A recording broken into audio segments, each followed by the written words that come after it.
हर रोज एक नई कहानी देखने के लिए चैनल को सब्सक्राइब करें और बेल आइकन को दबाना ना भूलें। एक गांव में प्रेम जी तिवारी नाम का एक बहुत ही बढ़िया बावर्ची रहा करता था। वो जिस गांव में रहता था उसी गांव के एक ढाबे में वो खाना पकाता और जिंदगी गुजारता।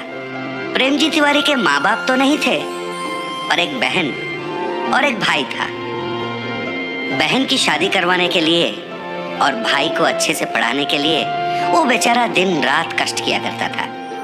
प्रेम जी के बनाए हुए सारे पकवान कई सालों से बच्चे बूढ़े गांव के बाकी सारे लोग बड़ा मजा लेके खाया करते थे। इसकी वजह से वो जिस ढाबे में काम करता था उस ढाबे का नाम अच्छा हुआ और कमाई भी बढ़ गई। एक दिन प्रेम जी के एक दोस्त ने प्रेम जी की बहन की शादी के लिए एक अच्छे से लड़के के बारे में बताया। ये सुनकर प्रेम जी ने सोचा ये शादी तो किसी भी तरह करवानी पड़ेगी, चाहे उधार लेना पड़े, पर बहन की शादी होनी चाहिए। इसलिए वो गांव के जमींदार के पास गया और सूद पर रुपए लेके उसने शादी करवा दी। अपनी बहन की शादी में प्रेम जी ने खुद अपने हाथों से बढ़िया खाना बनाया था। सारे अतिथिगण खाना खा के मुग्ध हो गए। अरे वाह प्रेम जी, तुम्हारे हाथों में तो जादू है भैया। खाना तो तुमने बढ़िया पकाया है भाई। उसी शादी में लड़कों की तरफ से रामलाल नाम का एक आदमी आया था।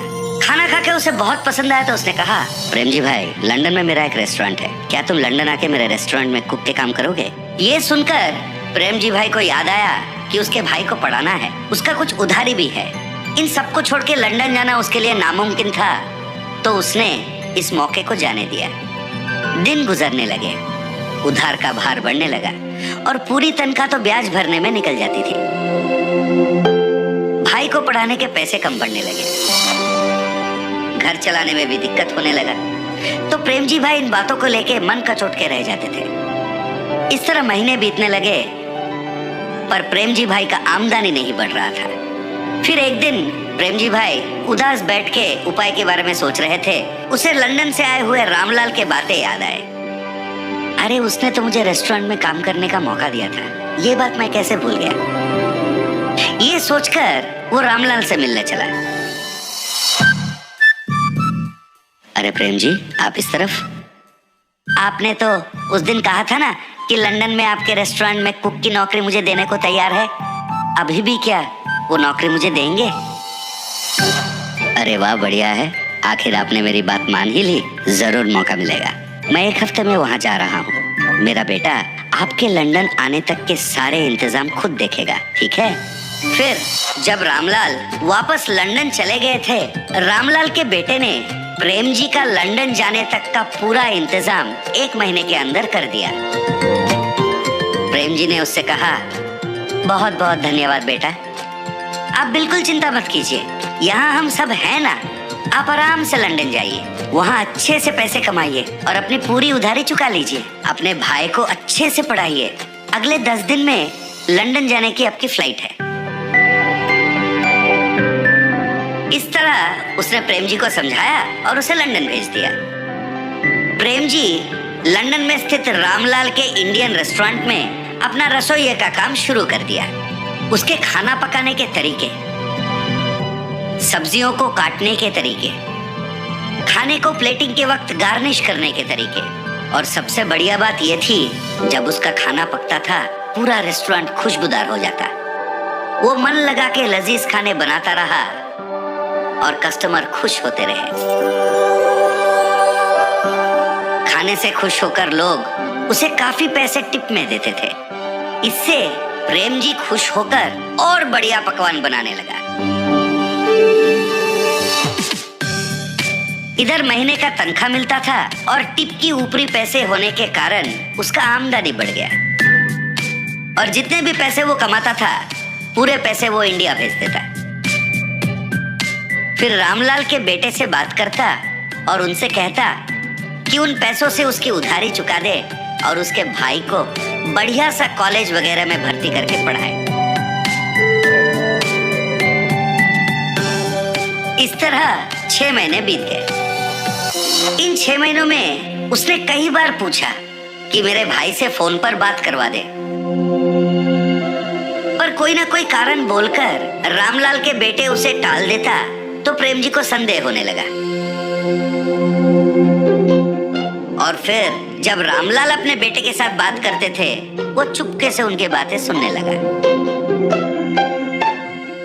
एक दिन रामलाल से मिलने प्रेम जी जा ही रहे थे।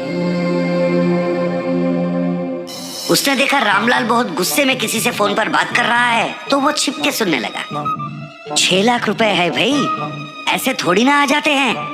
प्रेम जी का हाथ का खाना बढ़िया है, इसलिए उसे मैं जो तनख्वाह देता हूँ और उसके टिप के पैसे मिलाकर हर महीने उन पैसों को मैंने बचा के रखने को कहा था, ना कि इसके बारे में प्रेम जी के भाई को बताने के बारे में। कोई ना कोई उपाय निकाल और मुझे वापस फोन कर। उनकी इन बातों को सुनकर वो तुरंत अपने घर गया। अपना पूरा सामान उसने समेट लिया और उसी वक्त वहां से निकल पड़ा। मैंने इन पे अंधविश्वास किया था और काम करने विदेश तक आ पहुंचा। 1 रुपए मेरा पैसा मैंने नहीं बचा, पूरा पैसा इनको सौंप दिया। पता नहीं उधर मेरे भाई और बहन किस हालत में हैं। पता नहीं मेरा सूद कितना बढ़ गया है। मुझे विश्वास नहीं हो रहा है कि अपने कुकर्मों के लिए इन लोगों ने मुझे वहाँ से यहाँ तक ले आया। वो बेचारा रास्ते के किनारे बैठकर दुखी हो रहा था। हे भगवान, अब तुम्हारा ही भरोसा है, तुम ही कोई रास्ता निकाल दो भगवान। वो बेचारा कुछ देर वहीं पर भगवान का स्मरण करते बैठा। अचानक से नील रंग के धुआं के बीच में से श्री कृष्ण पधारे। उन्होंने एक बालक का रूप धारण किया। फिर वहीं पर उन्होंने एक फूड स्टॉल को अपने माया से बनवाया और आके प्रेम जी के पास बैठ गए। अंकल, क्या ये फूड स्टॉल आपका है? मुझे बहुत भूख लग रहा है, कुछ पका के खिलाओगे? मैं पैसे भी दूंगा। वो आके प्रेम जी से बातें करने लगे, पर प्रेम जी को तो पता था वो फूड स्टॉल प्रेम जी का तो था ही नहीं। पर कहीं उस बालक को देखकर प्रेम जी को बिछड़ा हुआ अपना भाई याद आया। पता नहीं उसके मन में क्या हुआ। वो उठा और उस फूड स्टॉल की तरफ बढ़ गया। फिर वहाँ रखे हुए सारे चीजों को देख के सोचने लगा, इसके खाने के लिए क्या पकाऊं? प्रेम जी ने फिर अपनी नजर इधर उधर दौड़ाई तो उसने देखा खाने के कई चीज रखे हुए थे। अरे पता नहीं ये फूड स्टॉल है किसका? इतने सारे खाने की चीजों को यहाँ छोड़ के कहाँ चले गए? वो सोच में पड़ गया। इस तरह अचंभित होकर वो सोच रहा था, वहाँ खाना खाने दूसरे कस्टमर भी आना शुरू हो गए। प्रेम जी ने उस बालक के लिए बड़े प्यार से खाना पकाया। फिर वो बालक को ढूंढने लगा और वो बालक उसे दिखा नहीं। और इधर वहाँ बैठे जो बाकी कस्टमर थे वो सारे फूड फूड फूड कहकर प्रेम जी को पुकारने लगे तो प्रेम जी उनके लिए खाना बनाने में मगन हो गए। इस तरह बिना कुछ सोचे समझे ही प्रेम जी के जीवन में एक नया मोड़ आ गया था। इसके अलावा वो फूड स्टॉल मेरा है कहने वाला कोई आगे ही नहीं आया। तो प्रेम जी ने सोचा शायद ये भगवान की मर्जी है और उन्होंने ही उसे यहाँ भेजा है। वो अपना काम में व्यस्त हो गया। रामलाल को प्रेम जी के फूड स्टॉल के बारे में पता चला तो उसे रोकने वो खुद आ पहुँचे, पर उसे पता नहीं था ये स्वयं भगवान की देन है। वो उसे कहाँ रोक पाता। इतना ही नहीं, उसका खुद का धंधा ठप होने वाला था और उसका दिवालिया निकलने वाला था। फिर प्रेम जी ने अपने कमाए हुए पैसों को जमा किया और एक विदेशी के सहायता से उसने अपने भाई को लंदन बुला लिया। वो अपने भाई को लंदन में पढ़ाने लगा, अपनी उधारी भी चुका दी और फिर अपनी जिंदगी को वो आराम से खाना पकाते हुए जीने लगा। प्रेम जी अगर रामलाल और उसके बेटे की बातें नहीं सुनता, पार्क में उस बालक की बात मानकर अगर वो फूड स्टॉल में नहीं जाता, तो शायद आज वो अपने भाई बहन के साथ इतनी खुशी खुशी जिंदगी नहीं बिता सकता। हर रोज एक नई कहानी देखने के लिए चैनल को सब्सक्राइब करें और बेल आइकन को दबाना ना भूलें।